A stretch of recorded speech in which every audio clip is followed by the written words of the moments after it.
सिंध मुल्की पैदावार में 65% गैस पैदा करता है, लेकिन सूबे में गैस ही की किल्लत है। लोड शेडिंग के बाद दीगर शहरों की तरह कराची के मुख्तलिफ इलाकों में भी चूल्हे ठंडे पड़े हैं।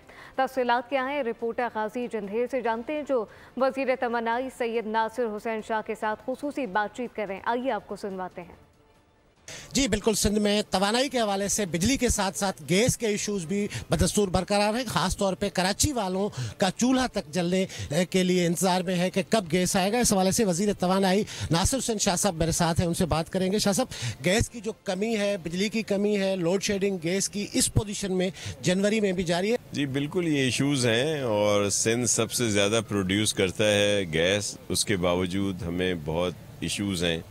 और चले जो फैक्ट्रीज़ हैं, दीगर चीज़ें हैं अपनी जगह पे, लेकिन जो घरेलू सार्फिन हैं उनके लिए भी बहुत परेशानी है। तो इसके लिए हमने टेकअप किया है, चीफ मिनिस्टर साहब ने भी बात की है और अल्लाह करेगा बेहतरी आएगी। थैंक यू, बहुत शुक्रिया शाह साहब। गैस, बिजली, लोड शेडिंग के हवाले से जो इश्यूज़ हैं सिंध में, वो बहरहाल अपनी जगह पे मौजूद है, लेकिन कराची में जो गैस की कमी का इशू है, मुख्तलिफ इलाकों में सुबह के वक्त भी, सुबह के औकात भी गैस मौजूद नहीं। आपका बहुत शुक्रिया।